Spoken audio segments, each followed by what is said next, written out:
কেমন আছেন বন্ধুরা? আমি খুব ভালো আছি। আজকে আমরা আবার বানাতে চলেছি পাঁঠার মাংস, খাসির মাংস। আজকে বানাবো আমরা একটু অন্যভাবে।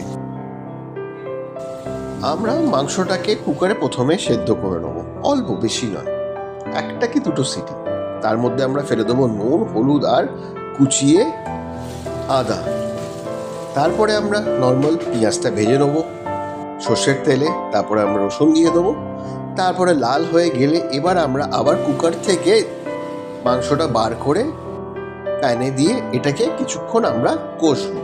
তার মধ্যে মশলা দিয়ে আমরা দিয়ে দেবো, যেমন ধনে গুঁড়ো, জিরে গুঁড়ো, হলুদ, গুঁড়ো লঙ্কা, একটা কাঁচা লঙ্কা, একটা কি দুটো দিয়ে দেবে। তারপরে কষে গেলে দেখুন একটু একটু জল ছাড়বে। তারপরে আমাদের যে স্টকটা রয়েছে কুকারের মধ্যে, যে জলটা, ওই জলটা আবার আমরা এর মধ্যে দিয়ে অনেকটা ফুটিয়ে নেব। প্রায় ধরুন আধা ঘন্টা থেকে 45 মিনিট মতন আমরা ফুটাবো।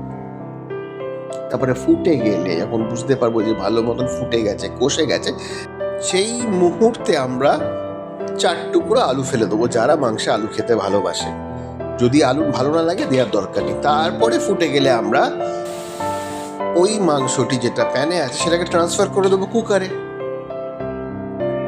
ঢাকনা আটকে 4 থেকে 5টা সিটি ম্যাক্সিমাম হলে মাটন দুর্দান্তভাবে রেডি। দেখতেই পাচ্ছেন আপনারা, দারুণ টেস্ট, দারুণ টেন্ডার। তারপরে আমরা ডিনারে বা লাঞ্চে ভাতের সাথে সার্ভ করে খান, দুর্ধর্ষ খেতে। কমেন্টে জানাবেন কেমন লাগলো। বন্ধুরা, আবার দেখা হবে অন্য কোনো রান্নায়।